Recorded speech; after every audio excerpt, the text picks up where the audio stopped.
Você está ao vivo. Muito bem, estamos ao vivo. Vamos adicionar nossos convidados agora. Vamos falar hoje sobre gestão de riscos, compliance e governança corporativa. Só um minutinho. Aqui a Maria Paula já acenou aqui, ó.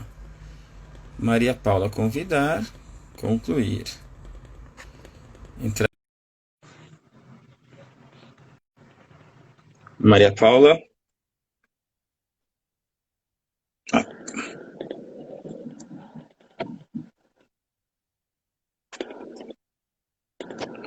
Paula também já foi aceita para participar conosco do nosso bate-papo.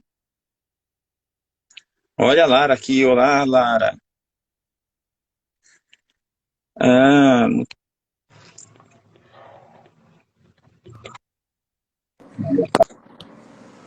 Paula, Lara. E agora só falta o Edmo. Nosso querido Edmo, se ele já estiver aqui, é só ele acenar e a gente inclui ele também. Boa noite, Maria Paula. Olá, Tudo boa bem? noite, tudo bom? Tudo ótimo. Obrigado pela presença. Obrigado a todos que já estão se conectando também. Nada. Estamos aguardando mais um minutinho. O Edmo já está se conectando conosco. Vamos ver aqui se... Eu vou pedir para Karine, que está nos dando apoio aqui, solicitar para o Edmo entrar no grupo e dar um oizinho aqui para eu poder adicioná-lo. Olá, Sérgio. Sérgio Maluf, grande. Emerson Siecola, mestre, tudo bem? Vamos lá, vamos lá. Já vamos iniciar nosso bate sobre esse tema.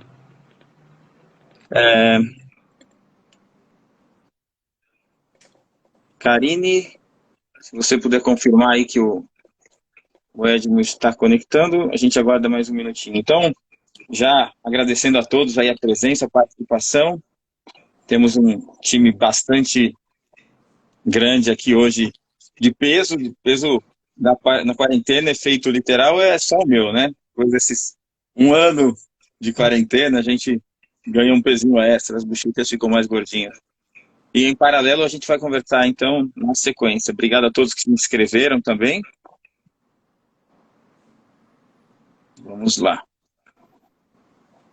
A Karine está conectada, a Isabel. Só falta o Edmo. Cadê ele? Que não conseguiu dar o oi dele ainda.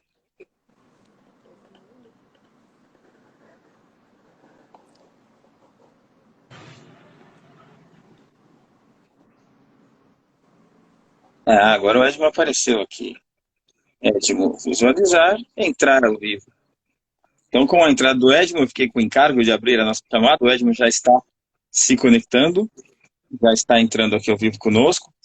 E aí eu peço a Paula, nossa sócia aqui, representante da maior força, da maioria aqui, vai fazer a abertura então.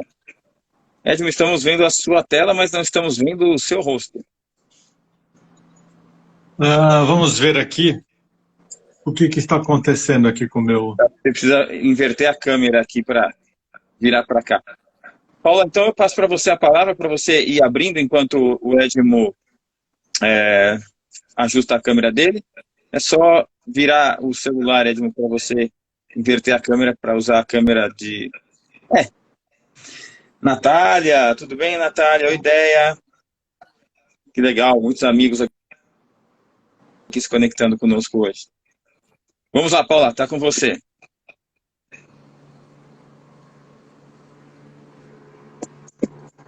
Acho que ela tá no mudo.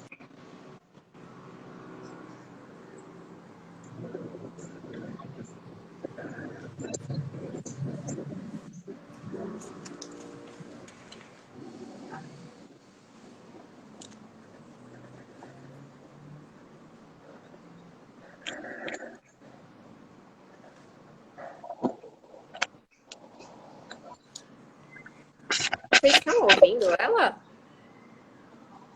Estou Não, sim. Eu ouço sim. Você não está ouvindo, Maria Paula? Eu não tô ouvindo nada, gente, eu desculpa. também não, eu também não estou ouvindo. Será que você tem que liberar o áudio dela, Não, Luciano? Estou ouvindo, a Paula está falando. A gente ouve você, mas eu não tô ouvindo ela, não. Eu também só ouço você. Paula, Eu eu tô acho que ouvindo o você precisa Edmo também, desligar. tá? Você está com o Teams ligado, Paula. Você precisa desligar o Teams, senão seu áudio não vai sair, Paula. É que ela está com 2 comunicadores abertos, aí não vale, né? A pessoa quer estar em todas as redes ao mesmo tempo. É um desafio muito grande. Tá além da tecnologia.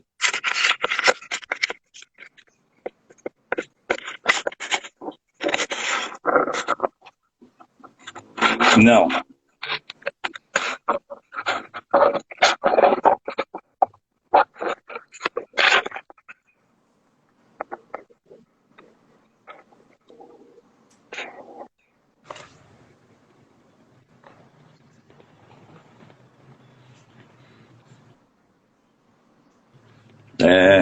Acho que a Paula se foi, saiu do nosso... Juliette, que bom você estar conosco também, Juliette. Obrigado pela participação. Marcelo, time forte aqui, hein? Edmo, a responsabilidade está grande, hein? Só tem Poxa vida, fé. só aumenta a responsabilidade. Você A viu? gente vai ter que dobrar aí a dedicação. Então, mais responsabilidade. Saavedra, grande amigo, tudo bem também? Acho que perdemos a Paula aqui.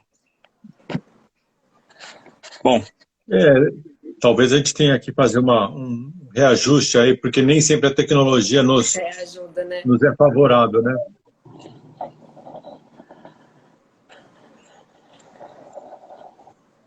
agora para mim parece que a Paula voltou aqui.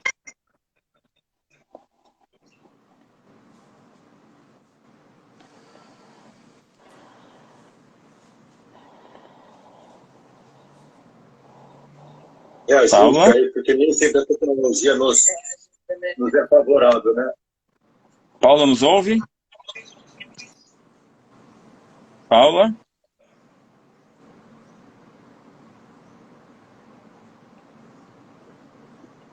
Eventualmente aí talvez fosse o caso da gente fazer uma Vamos adaptar. inversão da pauta. Vamos adaptar e vamos começar, então, Edmo, como você bem disse. Às vezes a tecnologia nos deixa aí, vamos ficar sem a abertura da nossa querida Paula, nossa sócia, depois ela puder, ela se junta a nós. Está aguardando autorização. Paulinha, você não aparece para a gente, você está convidada, mas não aparece. Então é o seguinte, vamos começar, a gente vai, a hora que a Paula puder, ela se junta a nós, enquanto isso já vamos conversando um pouquinho. Mais uma vez agradecendo principalmente a Maria Paula pela gentileza de ter aceitado o nosso convite para falar desse tema, que é um Obrigada, tema... pessoal. Pois não, Edmond? Não falei nada, não.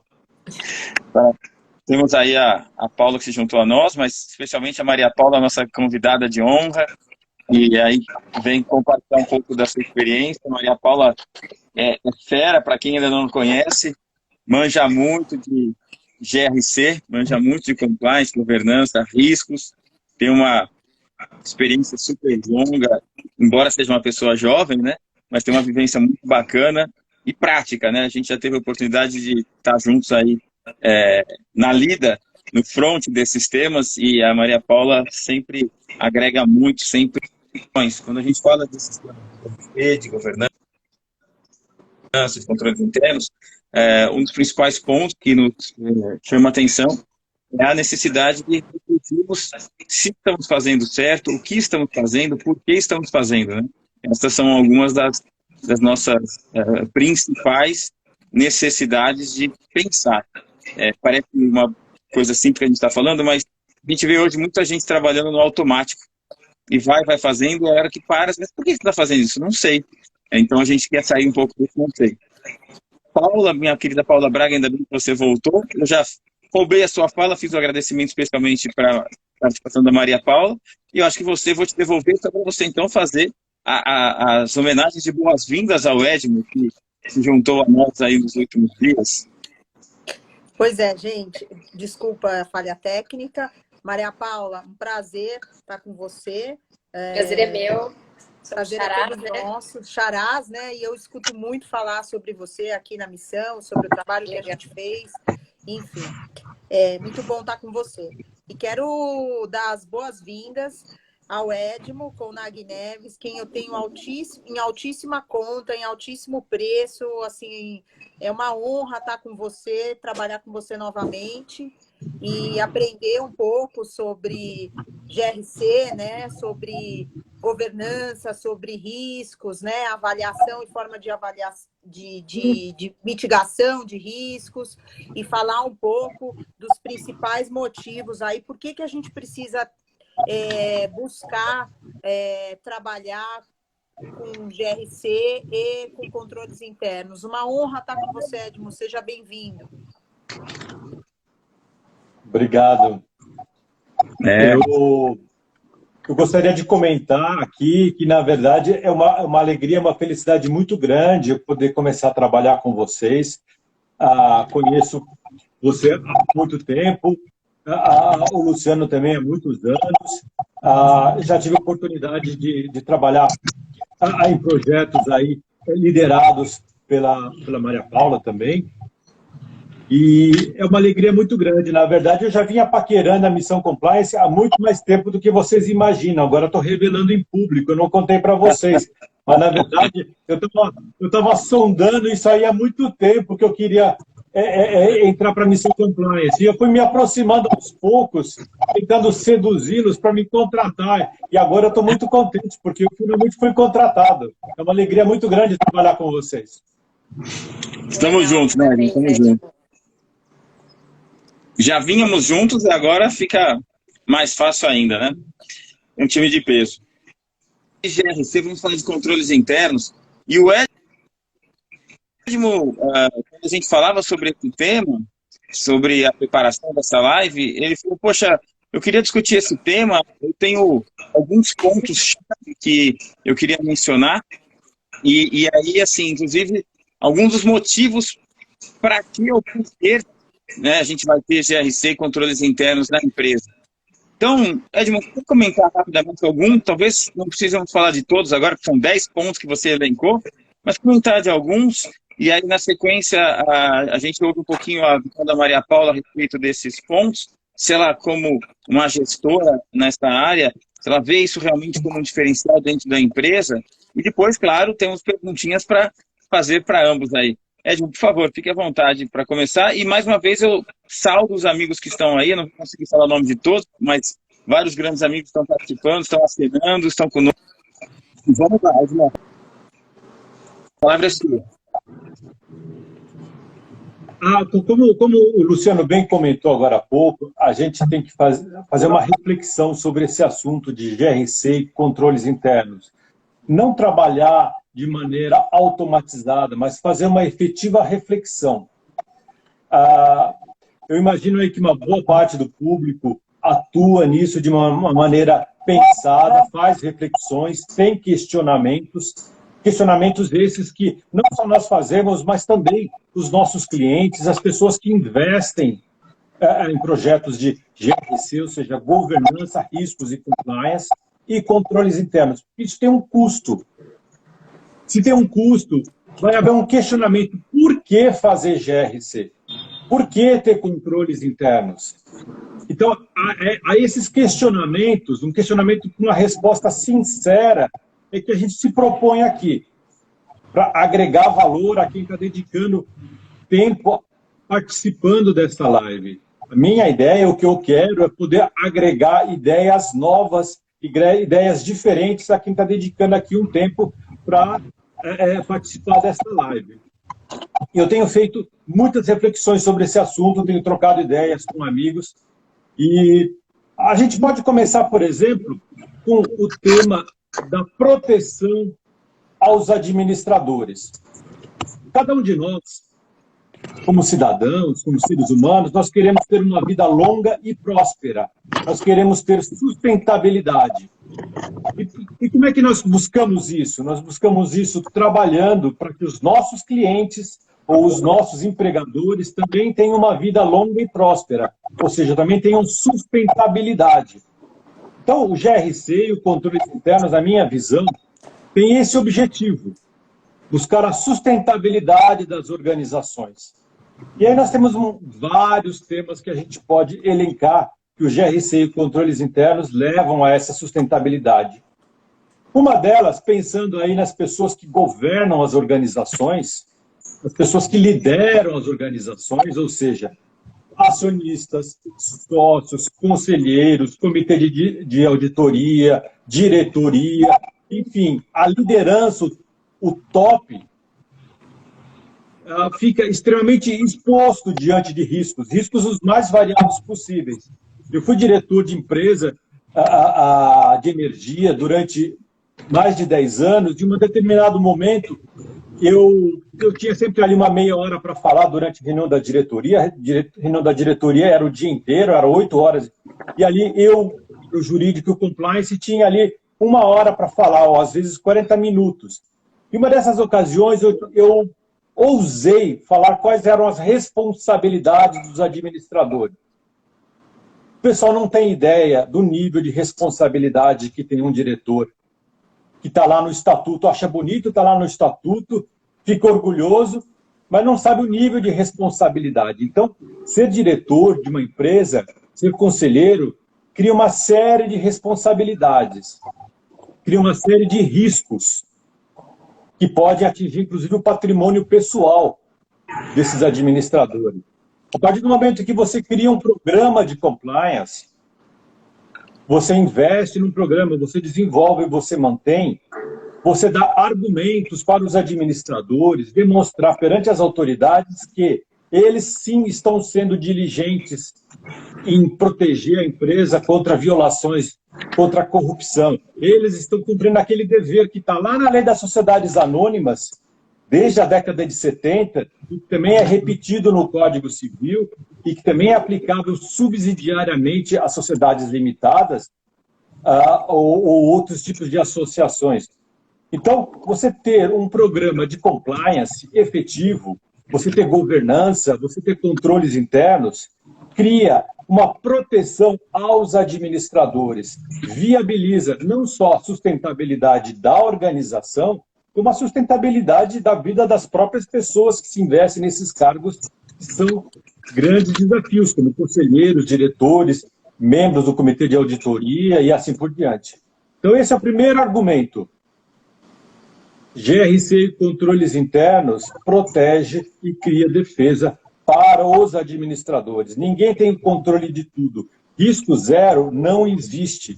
O que existe é uma atitude diligente de investir e implementar um programa de compliance, governança corporativa, gestão de riscos e controles internos.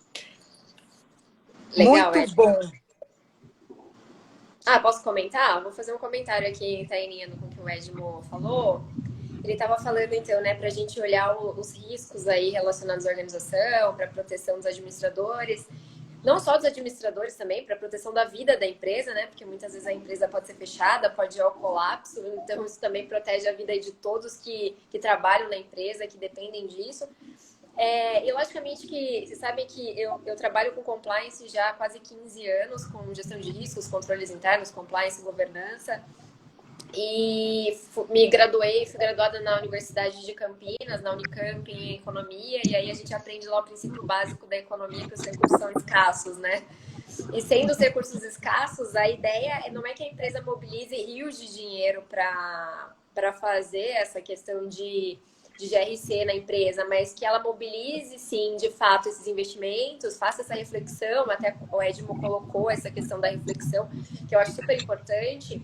E uma das formas, eu acredito, que é bacana de fazer essa reflexão é com base numa avaliação de riscos. Então, conheça seu próprio negócio, né? Ao conhecer o próprio negócio, conhecer as relações, por exemplo, a gente estava falando de risco de corrupção, as relações que eu tenho com agentes públicos, as legislações que eu devo cumprir, para que a gente avalie lá, faça uma reflexão, o quanto que esse risco realmente me tira o sono, o quanto que esse risco realmente fecha a minha empresa, o quanto que, no caso dos administradores, o quanto isso efetivamente vai ferir o patrimônio e tudo mais, para que a gente possa priorizar as ações, então, de um programa de GRC. Desculpa que a luz desligou aqui, mas já vai ligar, que tá eletrônico aqui numa salinha. o quanto que a gente consegue priorizar até para definir dentro de um programa de RC, né, um programa de compliance aí com os diversos mecanismos. É bacana a gente usar uma visão de risco para priorizar recursos aí para saber onde a gente vai começar, inclusive também protegendo aí os administradores, né, Edmo? O pessoal não tem noção do nível de riscos que está exposto. Só depois que a gente alerta, por exemplo, você tem riscos tributários. Ali no artigo 135 do Código Tributário Nacional, consta expressamente que o administrador que age em desacordo com a lei, ou em desacordo com o estatuto, ou contrato social, ou a procuração, ele assume pessoalmente as obrigações tributárias da organização. Ou seja, nós temos, em princípio, que a responsabilidade tributária é da empresa. Porém, se o administrador ultrapassa esse limite do que estabelece o contrato social, o estatuto social, a procuração, a lei, ele passa a ter uma obrigação pessoal. O seu patrimônio pessoal fica exposto. E nem sempre eles têm conhecimento disso. O que é isso? Isso é governança. Você tem aí, vamos ser sinceros, 90% das empresas brasileiras são pequenas. Empresas brasileiras pequenas, muitas vezes, não têm governança. O sócio da empresa pequena, muitas vezes, ele paga despesas familiares com a conta da empresa, e às vezes, se a empresa está precisando, ele bota dinheiro pessoal, ou seja, existe uma confusão patrimonial. Quando você tem confusão patrimonial, você não tem governança. E quando você tem confusão patrimonial, o patrimônio pessoal dos sócios e administradores fica exposto. É a desconsideração da personalidade jurídica. E aí o risco é ilimitado, né? Então, eu acho que isso aí é um ponto importante de um bom programa de compliance, governança corporativa, gestão de riscos e controles internos como valor agregado aí, não só à empresa, mas como aos próprios administradores, né? As pessoas que tomam a decisão, o pessoal ali do Tony the Top, o pessoal da governança corporativa. Saiba seus riscos, né, Edmo? Primeiro vamos saber os riscos para não ser pego de surpresa, né? Porque realmente, se a gente não começa olhando para a empresa, fazendo essa reflexão mesmo, sabendo os nossos riscos, tem que só acender vela que funciona, né? Porque tem que rezar para não acontecer nada. Então, a ideia de... realmente, eu sou bem adepta, eu venho aí dessa escola de gestão de riscos, de compliance para trabalhar com isso, e eu acredito que essa abordagem risk-based aí, ela é fundamental, aí, inclusive para a gente se preparar e evitar surpresas desagradáveis. Sim, sem dúvida, sem dúvida. Queria primeiro fazer uma... Você quer comentar alguma coisa? Temos algumas colegas aí participando conosco e eu já queria convidá-los a fazerem perguntas. Se tiverem qualquer comentário, pergunta, vocês podem mandar aqui pelo chat e aí eu passo aqui para os colegas. O Edmo caiu por um instante, acredito que já volta. A internet está sobrecarregada, né? Então tem essas oscilações. Daqui a pouco ele volta, a gente já adiciona ele. Então, o que eu ia fazer de primeira pergunta, na verdade, eu vou provocar um pouco a Maria Paula, na sequência o Edmo também comenta, e eu, claro, Paula, fica à vontade também. Mas falando das antigas linhas de defesa, né, da nomenclatura, eu confesso para vocês que acho que são os marcos de que a gente está ficando velho, né, se apega às coisas. E eu acho que faz muito mais sentido a nomenclatura linhas de defesa do que três linhas, né? O que é a nomenclatura atual agora, falando das três linhas, do modelo de três linhas. Esse modelo de três linhas, Maria Paula, você vê esse modelo funcionando? Eu não pergunto diretamente aí na empresa onde você trabalha, mas no mercado como um todo, nas suas experiências, inclusive anteriores, funcionando de acordo com o desenho, né? A gente tem realmente uma primeira linha dentro da área de negócios que já sabe dessa responsabilidade. Acho que um pouco do que o Edmo falou agora há pouco, né? Que a hora que você senta com o executivo, explica para ele, principalmente o executivo de negócios, explica para ele que ele é o cara que é da primeira linha de defesa, da antiga primeira linha de defesa, ele se assusta. Então, será que essa primeira linha está ativa? Porque não é para o time de compliance, né, estar na primeira linha, ele é para estar na segunda. Mas o controle interno, questão de risco, que estão mais na primeira linha. Você acha que o mercado está pronto, que as empresas estão prontas, ou isso vai de acordo com o volume, a demanda? Puxa, aqui essa área está pegando fogo, vamos matar o processo, vamos ver os riscos aqui. O que você tem visto, Maria Paula? Qual a sua impressão? Legal, Luciano. Vou falar da minha experiência em geral, né? Logicamente que eu trabalho numa empresa gigante aí, numa Big Pharma, mas a ideia é falar e dividir a minha experiência ao longo de todos esses anos com vocês. E com relação ao modelo das 3 linhas de defesa, ele é um modelo que, inclusive, eu já estudei muito e acredito, em certa forma, na aplicação dele. Porque, sim, faz sentido a gente empoderar a primeira linha de defesa, se tornar responsável, até para eu poder, como compliance, cobrar a conformidade dele depois. Porque se a gente se confunde aí nas linhas de defesa, realmente o que a gente vê é que algumas áreas, alguns gestores de primeira linha de defesa acabam, não, mas esse controle não é meu, ele é do compliance, não, essa política, essa diretriz não é minha, ela é do compliance. Não, peraí, eu acredito num papel do compliance, principalmente na questão de criação de cultura de compliance, que é justamente capacitar e entender, desde a alta administração até o pessoal que está no dia a dia, entender qual que é o papel da primeira linha de defesa, porque são eles que estão ali, eles estão tomando decisão todos os dias, eles estão assinando papéis todos os dias, eles estão conversando com pessoas todos os dias, tendo atitudes, decisões, tratamentos, condutas. Então, se a gente não tiver... E aí, por isso que eu acredito muito nos pilares do programa de compliance, principalmente no pilar de cultura, de treinamento, de comunicação, porque se eu não consigo passar essa mensagem, se eu não consigo fazer com que eles entendam os papéis e responsabilidades de uma primeira linha de defesa, na verdade, todo o esforço de um time de compliance, por exemplo, que nunca vai ser do tamanho da empresa, então eu colocar uma sombra do lado de cada um, isso nunca vai ser efetivo. Então, não é possível eu colocar uma sombra da segunda linha de defesa ao lado de cada pessoa da primeira linha de defesa. Isso é inviável. Então, é por isso que eu acredito muito nesses pilares de prevenção aí do programa de compliance. São pilares que valem a pena aí a questão do investimento, para que a primeira linha de defesa esteja capacitada mesmo. Olha, deixa eu entender, quando eu tomar uma decisão aqui, opa, eu sou responsável.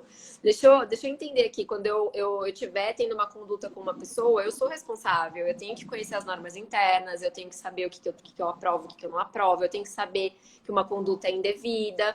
Então, assim, e essa questão de desenvolver essa cultura de que a pessoa se torna responsável, desenvolver esse accountability pelo compliance, isso é fundamental. Então, assim, até na minha carreira, eu costumo dizer para as áreas por onde eu passo, eu falo assim, o compliance não sou eu, por mais que eu seja gerente aqui responsável pelo compliance. O compliance são vocês, todos os dias, a cada decisão, a cada atitude. E, de fato, isso é importante nesse processo não só de conscientização, mas até de fazer um monitoramento depois para avaliar o quanto que as pessoas estão aderentes ou não, seja as normas internas, seja os regulamentos. Então, que aí a gente entraria já em pilares de monitoração, canal de denúncia e tudo mais. Então, assim, eu vejo o programa de compliance com pilares muito completos e que favorecem, aí se a gente souber trabalhar direitinho e fortalecer cada um dos pilares, eu tenho certeza que a gente consegue empoderar aí uma primeira linha de defesa para realmente eles estarem no dia a dia e que o compliance seja mais efetivo com isso. Não dá para eu falar que eu vou ter um compliance que não é efetivo sem uma primeira linha de defesa tomando as decisões corretas, fazendo as aprovações corretas, cumprindo as normas corretas, porque eu não consigo ter um espelho para cada um no dia a dia. Então, essa é a minha provocação, na verdade. Eu gostaria de fazer uma reflexão aqui, que é uma reflexão que vem aí das oportunidades que eu tive de dar aula sobre a questão da gestão de riscos, que diz respeito ao papel do jurídico. Muitos de nós, nem todos, mas muitos de nós trabalharam em jurídico e depois migraram para a área de compliance. E aí, intuitivamente, quando você negociava contratos ou quando você fazia gestão de processos, intuitivamente você já pensava nos riscos. Por que você exigia cláusulas mais rigorosas num contrato? Por que você fazia todo aquele processo de avaliação dos processos judiciais para tomar decisão se vai seguir adiante, se vai fazer um acordo? Intuitivamente, o pessoal já faz gestão de riscos, embora sem saber, embora sem estar estruturado para isso. Embora sem conhecer, muitas vezes, a ciência da gestão de riscos, que a gente tem o caso do COSO Internacional, que é uma das melhores referências e do qual eu sou fã. E aí um aluno, em um determinado momento, me pergunta o seguinte: professor, o jurídico, nessa questão das linhas de defesa, o jurídico, ele está na primeira linha de defesa ou ele está na segunda linha de defesa? É uma questão bastante interessante, né? E aí, naquele momento, eu tive que parar um pouco para pensar, e graças a Deus eu tive uma boa intuição ali no momento, me ocorreu falar, olha, depende. Resposta muitas vezes dos advogados, né? Depende. Porque muitas vezes o jurídico, ele cuida da demanda da empresa relativa a processos judiciais, a demanda da empresa sobre contratos. Então, nesse momento, o jurídico tem que criar os seus próprios controles. Quando ele contrata escritórios de advocacia, contrata serviços. Então, nesse momento, ele é uma área operacional. Nesse momento, ele está na primeira linha de defesa. No entanto, quando o jurídico ele está trabalhando para a área de vendas, para a área de marketing, fazendo uma avaliação do risco que está assumindo a área de marketing, a área de vendas, então, nesse momento, a meu ver, ele está na segunda linha, porque ele está fazendo um controle da primeira linha de defesa, que seria a área operacional, marketing e vendas. Então, a minha resposta naquele momento, sem querer parecer ambivalente ou ficar em cima do muro, é que o jurídico, quando ele cuida dos seus fornecedores, ele é a primeira linha de defesa. Quando ele está prestando serviço para marketing, venda ou outras áreas, nesse momento ele está na segunda linha de defesa. Eu não sei se os colegas concordam comigo ou têm uma visão diferente. Olha, Edmo, na verdade eu gostei muito dessa sua reflexão. Eu usualmente eu costumo dizer que o jurídico ele atua na segunda linha, né? Ele não é, no mais das vezes, não é uma área de negócios ou uma área que está no front da empresa, mas eu concordo 100% com você. Em alguns momentos, sim, o jurídico assume um papel ativo de negócios e vai para cima de negociações, né, que todos nós que somos gestores jurídicos já sentamos em mesa de negociação, seja para discutir cláusula financeira, seja para discutir cláusula econômica, seja para discutir cláusula industrial, de produto, de entrega, de prazo, porque assim, mas o jurídico só discute cláusula jurídica. Não, né? A gente vai às vezes negociais, e porque você está numa mesa junto com o pessoal do comercial, aí, ó, fica um pouco chapéu, né, do outro lado sem gravata, a gente não pode sentar na mesa e ficar esperando a hora que for falar de artigo de lei. A gente senta na mesa e vai discutir o assunto que vier. E se eu puder agregar e colaborar para fechar o negócio, né, somos área de negócio, a gente vai agregar. Eu concordo com você, Edmo. Eu acho que em alguns momentos o jurídico tem uma mutação do papel dele, embora eu continue aí na minha linha técnica, teórica, entendendo que o jurídico fica na segunda linha, eu entendo que eu corroboro aí e me filio à sua posição de que ele assume sim papel na primeira linha em muitos momentos. E aí eu aproveito, acho que a gente perdeu a conexão com a Maria Paula, ela parece que caiu aqui, daqui a pouco ela deve voltar. Mas eu já vou pedir aqui a gente fica até honrado, né? Olha quem está fazendo a pergunta, nosso amigo. Na opinião de vocês, quais os maiores desafios para a governança do ponto de vista dos controles internos? Baita pergunta, eu vou até responder aqui, pergunta quente essa, pergunta quente. Eu vou deixar esse abacaxi na sua mão primeiro, depois a gente, a Maria Paula voltando, a gente ouve um pouquinho ela e se sobrar alguma coisa e puder colaborar, depois eu faço algum comentário. Paula, fica à vontade também. A Paula, além de ser uma excelente, foi gestora também, responsável por jurídico, por compliance. A gente se conheceu, né, Paula, discutindo compliance no final. Então, fique à vontade para também trazer a sua contribuição. A pergunta foi, na opinião de vocês, quais os maiores desafios para a governança sob o ponto de vista de controles internos? Edmo, tem algum comentário? Eu só vou fazer um comentário. Edmo, com a permissão.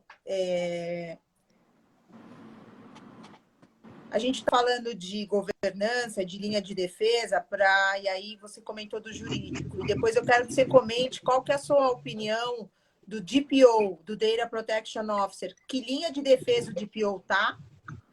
E se os poderes e administradores, também é uma discussão interessante, talvez a gente não tenha pauta aqui, mas já convoco e para a gente pensar juntos, se os poderes de administradores, à luz aí da própria SA, se estenderiam a uma pessoa física nominada de PO ou não.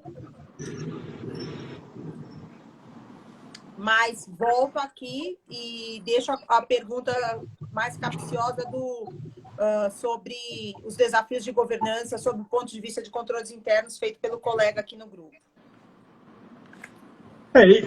O que eu penso é o seguinte, em termos de governança corporativa, vamos falar da maioria das empresas brasileiras. A maioria das empresas brasileiras são pequenas empresas. Você tem aí 90% das empresas brasileiras dentro desse universo. Eu fiquei até, inclusive, surpreso uns tempos atrás em saber que ali na Bolsa de Valores, no mercado de capital aberto, nós temos menos de 300 empresas. Então, a maioria das empresas não tem uma boa governança corporativa. A Sandra Guerra, que é uma autora aí, célebre na área de governança corporativa, que escreveu o livro Caixa Preta da Governança, ela diz o seguinte: todas as empresas têm governança. O que a maioria das empresas não tem é uma boa governança. Naturalmente, o objetivo da empresa, qual que é? Das empresas comerciais, das sociedades empresariais. Um dos principais objetivos é a lucratividade.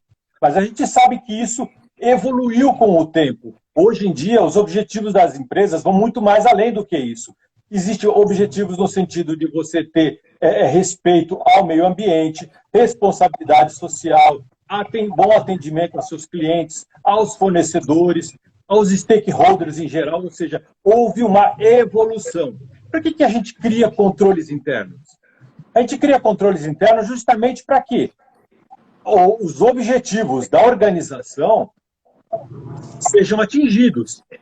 Se você pensa ali no processo de gestão do COSO, especialmente o COSO ERM, que é o Enterprise Risk Management, você tem ali na ponta esquerda, no início, a definição de missão e valores, você tem a definição do apetite ao risco, passando por vários desafios, até você chegar lá nos objetivos finais do negócio. O que eu vejo, um dos maiores desafios da governança corporativa em relação aos controles internos é você ter um alinhamento efetivo entre missão e valores pré-definidos, de um lado, do outro lado, no outro extremo, o alcance dos objetivos e controles que estejam alinhados. O que acontece? Quando você não tem controles internos alinhados com missão, visão e valores de um lado e de outro lado com os objetivos, você tem um desperdício de energia, você tem muitas vezes um fracasso. Isso para não dizer que, na maioria das empresas, pensando em empresas pequenas, é que não existe uma formalização.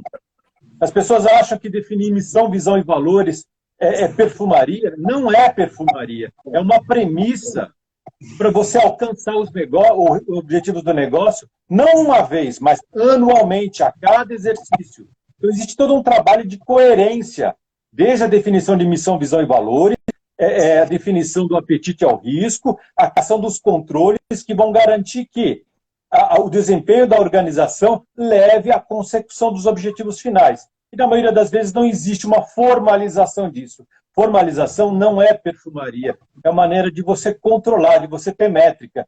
Eu não quero aqui ser meio óbvio e dizer isso, mas, repetindo aí o que se diz sempre em administração, mas quem não mede, não administra. E para você medir, você precisa ter parâmetros claros e objetivos. Precisa ter uma formalização da missão, visão e valores, dos objetivos a serem alcançados e controles internos que estejam coerentes com todo esse processo.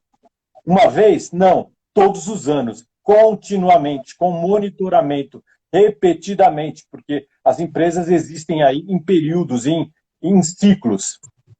Então, eu colocaria isso aí como um dos maiores desafios da governança corporativa, a formalização e a coerência entre os controles internos, as premissas do negócio e os objetivos a serem alcançados. Legal, Edmond. Eu vou... queria ouvir a Maria Paula também em relação a esse ponto, mas me parece que está rodando uma ampulhetinha, talvez estejamos com uma baixa na conexão da Maria Paula. Então, antes de a gente ouvir a Maria Paula, eu vou fazer uma consideração aqui. Não vou chover no molhado, acho que você já foi mais do que brilhante aí nos seus comentários. Só trazer um ponto, né? Como um colega colocou agora há pouco ali no grupo, há sempre uma confusão, né, do que faz, no fim, efetivamente, essa governança corporativa e o que faz controles internos, né? Para muitos, eu sei que isso é básico, mas é sempre legal a gente repetir, porque tem muita gente aqui que não tem esse conhecimento. Então, a governança corporativa, como bem disse o Edmond, vem a princípio do que os sócios, né, os acionistas, os fundadores, buscam de objetivo para a empresa, e aí tem que estar alinhado com missão, visão e valores. Qual a minha missão? Para que eu existo, né? E com base no que meus valores, como que eu vou trabalhar? Com base no que eu vou trabalhar? E aí depois eu vou colocar propósito, vou adicionar esses outros fatores e vou estabelecer quem controla, em que áreas que eu vou pôr na minha empresa. A governança corporativa não começa assim, vamos montar uma empresa nós 4? Vamos. Então é o seguinte, hoje a Maria Paula vira Compliance Officer, o Edmond vira diretor jurídico, a Paula vira DPO e o Luciano vira o quê? Alguma coisa dentro da governança corporativa. Não tem mais ninguém na empresa, né? Acabou. Então, assim, a empresa não começa com a governança nesse nível. A empresa começa com o pessoal trabalhando, aquela história de bate o escanteio, corre para cabecear, chuta para o gol, faz a defesa. Mas, em algum momento, as empresas, muitas quebram. Por quê? Porque não pararam para olhar a governança. Que sócio toma decisão? Que sócio pode fechar um contrato? Que sócio pagamento? Que liderança? Que diretoria vai fazer aquilo? Tem que passar tudo pelo administrador, 2 graus de aprovação, alçadas, né? Quando a gente fala do sistema, as pessoas, mas o que é isso tudo? Isso é a governança corporativa. Como eu decido gerir a minha empresa e eu estabeleço órgãos de defesa, órgãos de proteção, órgãos de gestão, órgãos de controle, órgãos de administração dentro dessa governança, que pode ser o conselho de administração, pode ser a auditoria interna, o comitê de auditoria, pode ser as áreas da segunda linha. Então, isso forma a governança. E o controle interno é o que faz o negócio andar no dia a dia para não ter que ficar reinventando a roda todo dia. Eu fiz uma vez, errei, não vou errar de novo, eu vou documentar o que eu errei. E já começo a falar, esse processo funciona assim, assim, assim. A partir desse desenho do processo, eu vou garantir que aquilo esteja funcionando. Esta garantia de que está funcionando periodicamente é de quem está ali no negócio, é quem está no financeiro recebendo, quem está na contabilidade ali verificando os pagamentos. Este é o controle interno, para garantir que todos esses principais fluxos da empresa estejam funcionando no dia a dia. Aí, feito esse disclaimer, até porque algum colega colocou ali, puxa, mas estão confusas essas áreas, eu volto à pergunta, depois do Edmond ter colocado os pontos dele, se a Maria Paula vê, aliás, a Maria Paula vê como principais desafios para a governança corporativa, sob o ponto de vista de controles internos. Legal, gente. Eu estou acompanhando aqui, caí, mas voltei, consegui pegar, fazendo umas anotações aqui. Eu acho que dá para compartilhar alguns desafios aí que eu enxergo nesse cenário de controles internos para a gente fazer isso funcionar. A luz cai aqui às vezes, porque é uma sala que a luz é eletrônica, mas eu estou acendendo aqui, desculpa. Primeiro, pessoal, a questão, voltando, né, só para conectar as ideias aí, a gente foi construindo uma questão de aculturamento da primeira linha de defesa para que ela esteja atuando, tomando as decisões, e logicamente que os controles internos, eles vão apoiar e vão suportar para que ela tome uma boa decisão ou não, justamente porque ele vem de uma visão de risco. Então, para mim, a gente conversar sobre controle interno não é conversar sobre burocracia, porque muitas vezes a gente vê, a pessoa não sabe o objetivo e acha, não, controle interno é burocracia, né? A gente vê muito as áreas clientes, né? Eu trato as áreas até como minhas áreas clientes, no sentido, não, vai colocar um monte de controle e vai travar o processo. Depende. Aí, pegando um gancho no que o Edmond falou, né? Se eu tô olhando a minha missão, meus valores, meus objetivos, e sei onde eu quero chegar, é muito mais fácil eu pensar no que pode dar errado. E aí colocar os controles em cima daquilo que não pode dar errado. E justamente olhando para isso, eu sei aonde eu devo direcionar meus esforços de controle ou não. E com isso, eu consigo ter controles aí mais otimizados para o meu objetivo poder acontecer. Então, controles internos são, sim, ferramentas que dão essa segurança e que ajudam a gente a reduzir vulnerabilidades aí para que a gente tenha um pouco mais de certeza no atingimento dos objetivos. Então, essa questão de discutir a dicotomia entre controles internos e burocracia é um ponto bem importante, porque a gente elimina a burocracia vazia quando a gente analisa também a questão de riscos envolvidos versus objetivos do negócio. Então, eu acho bem bacana e é por isso que a forma de trabalhar, até dividindo um pouquinho a experiência, é a gente trabalhar com uma matriz, ter os riscos mapeados versus objetivos e os controles. Esse é um dos pontos. O outro ponto, realmente, não é só a questão de formalização, até acrescentando no item que o Luciano falou assim, não, é importante fazer a formalização. E é mesmo, porque muitas vezes, ainda mais no cenário, um mundo VUCA, mundo bunny que a gente vive, que a gente vê a volatilidade, todas essas questões de mudança, ambiguidade e tal, você ter, sim, processos estruturados e controles é muito importante, e a ideia é que, sim, que isso não impeça a inovação, que isso seja algo que se conversa aí com o movimento de inovação, as empresas estão inovando, a gente está vendo esse movimento Covid aí, onde as empresas estão tendo que desenvolver vacinas de última hora, correndo contra o tempo para salvar vidas, e o compliance, principalmente o compliance, os controles, eles não têm que ser mecanismos de trava do desenvolvimento, nem trava da inovação, então eu acho que é um outro tabu também que tem que ser quebrado, que é justamente o quanto que eles suportam, na verdade, os objetivos serem atingidos da forma correta, quanto eles suportam os objetivos serem atingidos de integridade. Então, eu acho que também são desafios aí a serem considerados, além da questão de burocracia, questão de inovação. E com relação à formalização, sim, é um processo que tem que acontecer, essas formalizações, mas mais do que isso, eu acredito que é um desafio também, além de eu ter o meu controle formalizado, muitas vezes a gente tem o controle formalizado numa matriz, eu tenho uma regra descrita numa política, mas é fazer as pessoas cumprirem. Então, assim, de fato, esse é o maior desafio. E aí eu volto de novo no pilar de conscientização, no pilar de treinamento, que eu acredito muito na eficácia de todos esses pilares trabalhando em conjunto, que é justamente o quanto que aquela pessoa entende a importância daquele controle.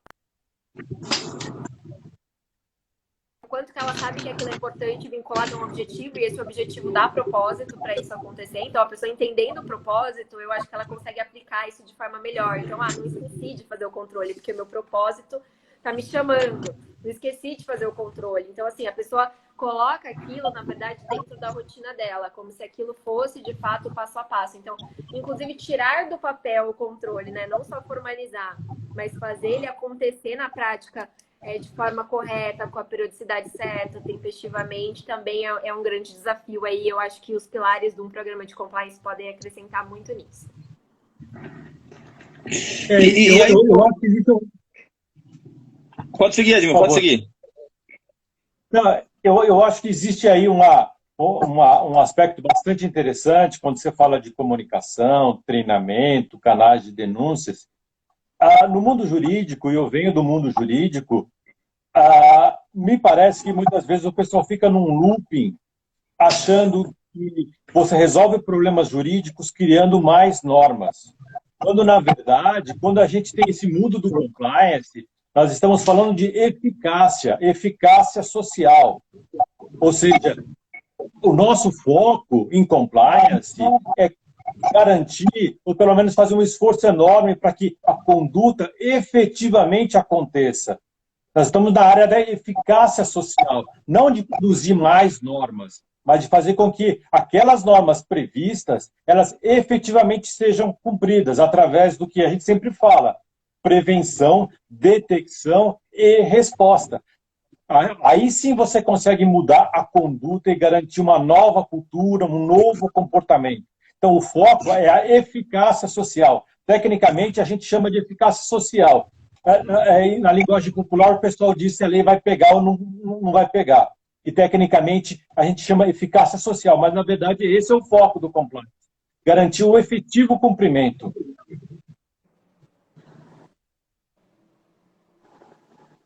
Maria Paula ia falar alguma coisa, deu uma travadinha no vídeo dela.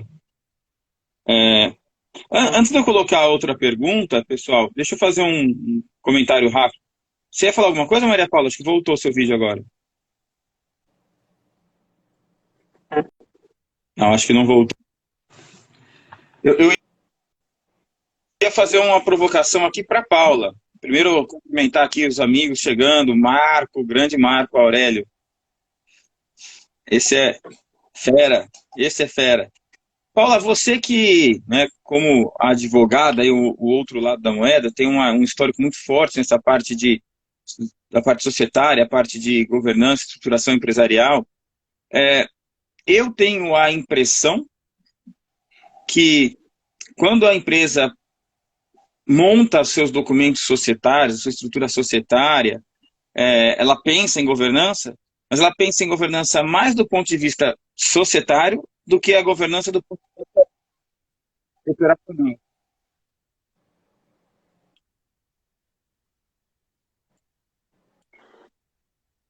Você está travando. Congelada. Você está entre congelada e... Você conseguiu ouvir a pergunta? Deixa ela fazer a pergunta, depois eu respondo. Você continua, acho que ela está querendo falar. Ela tá, mas é que travou, viu, Paulinha? Ela tá, infelizmente travou aqui, ó.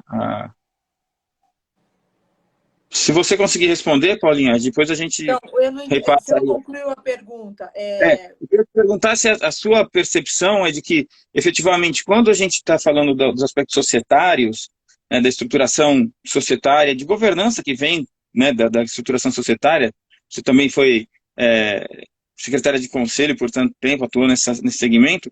A minha percepção é que muitas vezes aquela gestão, aquela administração da empresa está focada em se preocupar com os acionistas, se preocupar com aquela gestão macro, mas ela não está olhando a governança do ponto de vista operacional, muitas vezes. E como a gente conecta essas linhas de defesa com a governança. Então, eles olham da administração para cima e esquecem de levar a governança para o operacional. Você tem essa mesma percepção? Parcialmente, depende do nível de maturidade da empresa, tá? A gente tem um cenário no Brasil, que o Edmo bem colocou, 80% das empresas brasileiras são familiares, né? Nas empresas familiares, existe muito forte essa questão do ponto de vista societário, de definições de poderes de administrador, centralizando os poderes, né? E essa centralização de poderes, na minha percepção, ela já é uma quase que desgovernança corporativa quando você pensa em governança no sentido de linhas de defesa, né? Porque se a gente considerar essas menores empresas, onde os sócios são sócios e os sócios muitas vezes estão na administração da sociedade, exercem poder de administração, se não tiver uma regra muito bem estruturada para baixo da sociedade, nas linhas operativas, não vai existir governança corporativa dentro da sociedade. Existe uma governança societária, que é diferente. E o mercado faz um pouco existe uma certa, assim, desinformação de muitos acionistas, que são empresas familiares e que pensam, não, a minha empresa tem um bom nível de governança corporativa. Olha só, meu contrato social, eu tenho aqui todas as cláusulas de administrador, olha aqui a minha procuração tal, falo, olha, muito bom. Acordo de acionista, né? Acordo de acionista. Mas isso não é...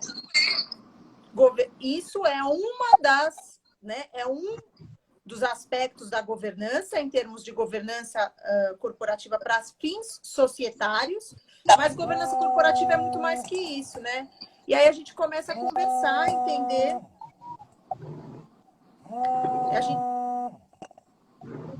Alguma coisa está pitando.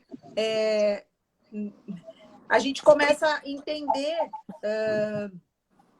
que existe sim essa confusão no mercado. E é interessante porque governança corporativa é uma matéria que muita gente fala, eu não tenho tempo nem de condição para investir nisso. né? Principalmente os pequenos e médios empresários.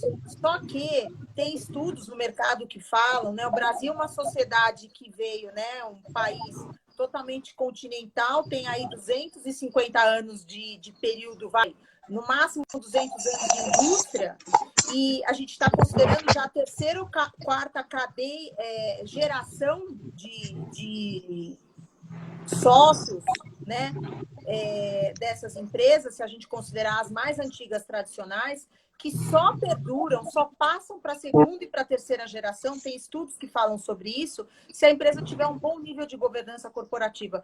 Porque senão a administração e o modus operandi, o conduzir daquela sociedade, morre com aquele administrador. Perfeito, perfeito. Maria Paula, você estava começando a falar algo e aí o seu vídeo foi travando até que você caiu. Você queria comentar algum aspecto? A gente perdeu Nossa, sua... o Edmo estava falando alguma coisa e eu ia complementar o que ele estava dizendo e agora até me fugiu a ideia aqui. Eu fiquei tanto tempo off aqui que eu estou me localizando aqui. Se você se lembrar, você nos avisa e a gente... Depois eu retomo. Aproveitando também essa questão que a gente colocou aí de linhas de defesa, de relevância da governança, né, os controles internos, começando a enxergar isso de forma mais clara, até pegando opiniões práticas, a Paula trouxe um pouco disso, eu gostei disso que ela falou, né, a governança corporativa do ponto de vista societário. Eu vou usar essa frase nas minhas aulas, Paula. A governança corporativa empresarial é uma coisa, a governança corporativa do ponto de vista societário é outra. E uma está contida, né, a empresarial deve conter a societária, mas não deve se limitar à societária. Provocações. Edmo, papel do BNDES em relação à compliance e integridade. Ampliando aqui um pouco o nosso escopo de conversa, mas por que nós vamos falar de BNDES? Bom, o BNDES é, obviamente, um dos principais fomentadores de negócios, de desenvolvimento, de investimento, para possibilitar a captação de recursos com valores mais atrativos, né, para muitas empresas. E é claro que o BNDES tem, já de uma de outra, requisitos bastante severos em relação à compliance e integridade. Quer comentar um pouquinho, Edmo, e também, eventualmente, já falar se você vê também dessas autoridades, falando até dos benefícios econômicos, financeiros que pode ter aí o compliance, pode ter a governança e a gestão de risco, mas falar um pouquinho se você vê também a parte de controles internos sendo questionado por esses fomentadores da governança? Esse é um aspecto bastante interessante, porque as estatísticas demonstram, isso não é só no Brasil, é no mundo inteiro, que quando a gente trata de dinheiro público, é aí onde existe o maior foco de corrupção. Porque quando se trata de dinheiro público, nós estamos tratando de quantias enormes que são destinadas à educação, à segurança, enfim, a todas as funções do Estado.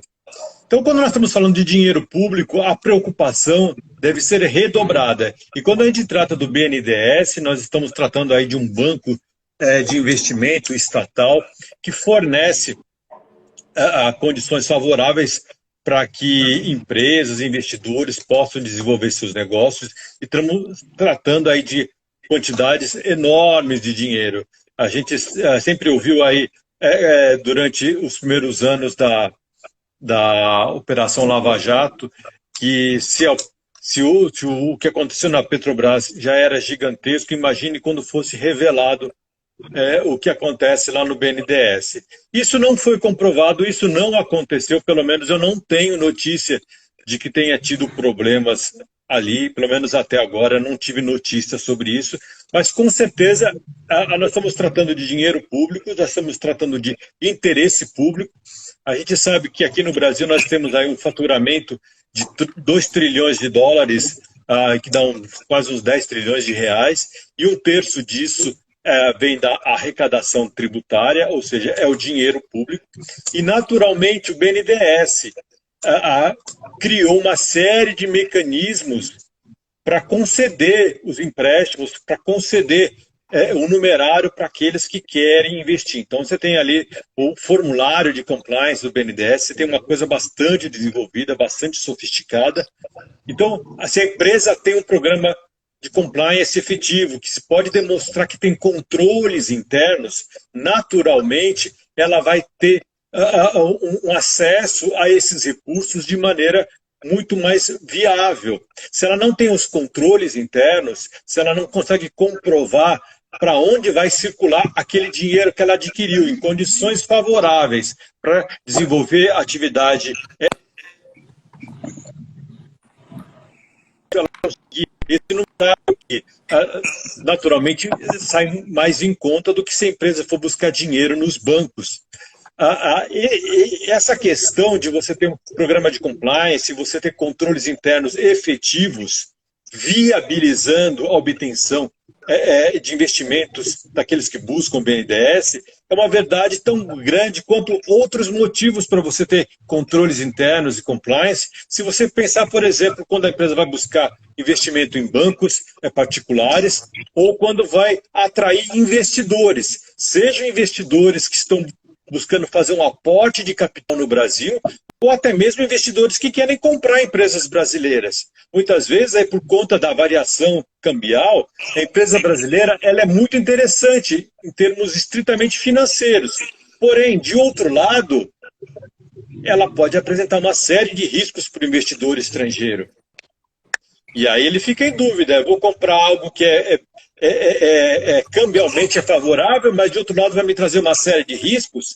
Daí a solução vem justamente com você ter um programa de compliance, você ter controles internos, que você pode demonstrar para o investidor estrangeiro, falar, olha, aqui nessa empresa, além de ser uma empresa brasileira cujo câmbio é favorável para o investidor estrangeiro, também tem bons controles internos. Vamos comprovar. E aí sim a empresa se valoriza. E aí sim o programa de compliance e os controles internos mostram valor agregado para a empresa que está buscando um investidor estrangeiro, está buscando uma fusão, uma aquisição, ou mesmo um investimento de um banco nacional, ou ainda aquele empréstimo lá no BNDES.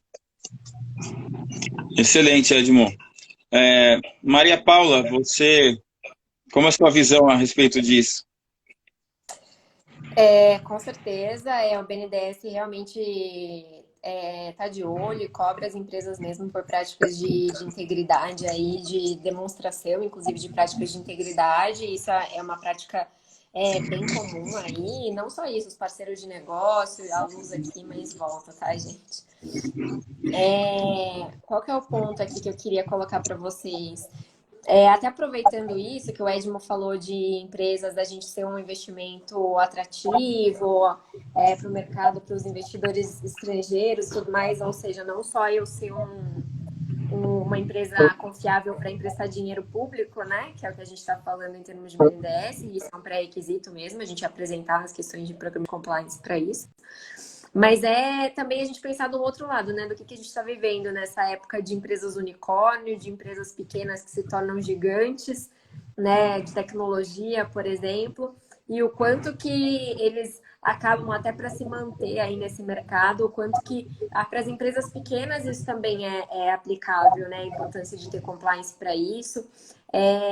E como controlar, inclusive, uma empresa pequena sem governança, né? Então, assim, eu acho que é importante a gente considerar isso para empresas grandes, isso para BNDES, mas isso também é importante para empresas pequenas que estão se estruturando, logicamente, de acordo com o seu tamanho, mas sim, são práticas fundamentais. Aí eu entendo que atraem os olhos aí de investidores. Tem empresas unicórnios aí que começaram, acho que, com pouquíssimas pessoas e já foram vendidas lá, caso de iFood, caso de 99 Táxi, caso de empresas aí que surgiram recentemente que agregaram muito valor e assim, sei por colegas de mercado, por exemplo, que se investe sim nessas posições de compliance, que se investe em programa de integridade, ou seja, essa questão de governança, sim, ela é super importante, essa questão de compliance, não só para ter financiamentos, como todos os outros benefícios aí, como foi colocado. Muito bom, muito bom. A gente está chegando ao final, né? Passamos um pouquinho de 1 hora. A nossa ideia é ficar em torno de 1 hora. Agora o Instagram nos possibilita esse aumento do tempo. Antes era 1 hora, caía, não tinha opção, agora a gente vai passar um pouquinho. E eu queria ouvir aí um pouquinho dos nossos convidados aí, principalmente Maria Paula e, claro, também Edmo, sua análise final em relação a os aspectos que precisariam ser reforçados no tocante a para que o todo da governança ganhasse, e claro também, na minha visão, ganha também o compliance.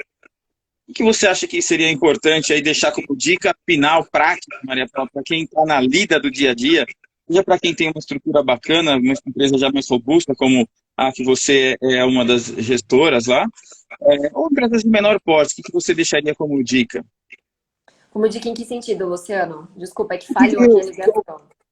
O que você diria como dica em relação a controles internos, né? Como fazer o controle interno, os controles internos, especialmente para que eles sirvam como um elemento fomentador e fortalecedor da governança interna e automaticamente também do compliance? Não, Luciano, assim, primeiro, compliance para mim é uma ferramenta que veio para ficar, então, assim, é algo que a gente vai trabalhar daqui para frente e eu torço muito para que isso ele se fortaleça cada vez mais, para que as organizações consigam cada vez mais e as pessoas também que estão dentro das organizações consigam enxergar aí os benefícios que esses mecanismos de compliance trazem.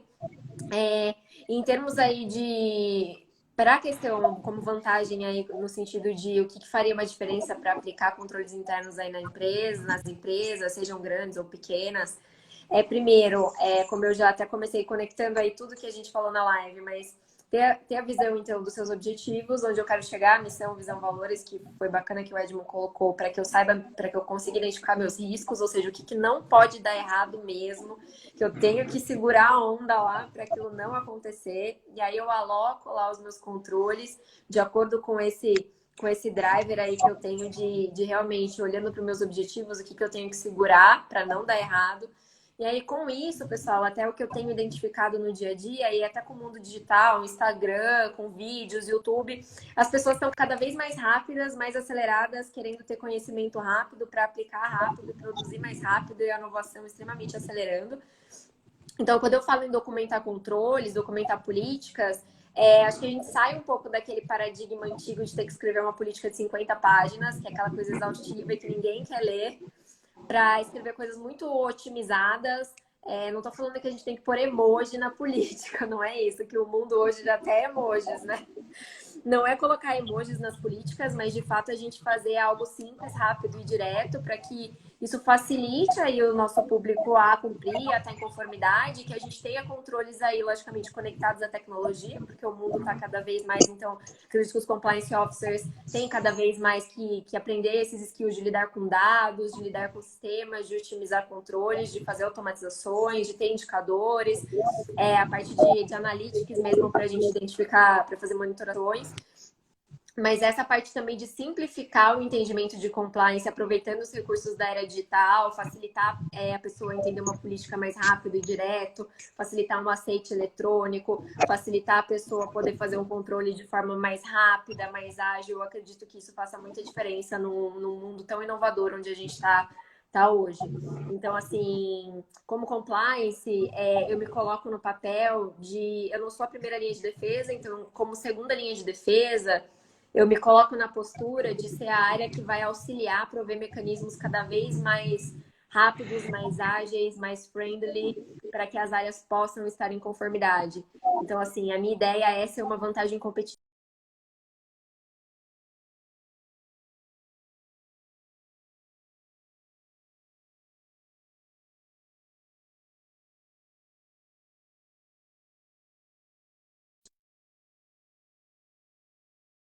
Então, Estou assim, acompanhando. o ponto é que o compliance seja uma vantagem competitiva, inclusive para fazer com que os controles internos, com que as áreas, com que a primeira linha de defesa aplique esses controles. E apoiar na evolução desses mecanismos, com certeza é fundamental para que a gente tenha sucesso aí, efetividade, que foi a palavra que foi dita aqui, efetividade nos mecanismos de controle que foram implementados ou que tenham que ser implementados, pensando aí, até voltando na sua palavra, né, Edmo, após aquela reflexão do que efetivamente onde eu quero chegar e o que não pode dar errado. Então, se eu puder amarrar tudo isso aí para a gente fazer um fechamento da reunião de hoje, eu acho que fica aí a minha dica. Excelente. Ótimo, muito bem. Excelente. Obrigado, Maria Paula. Edmo? Obrigada.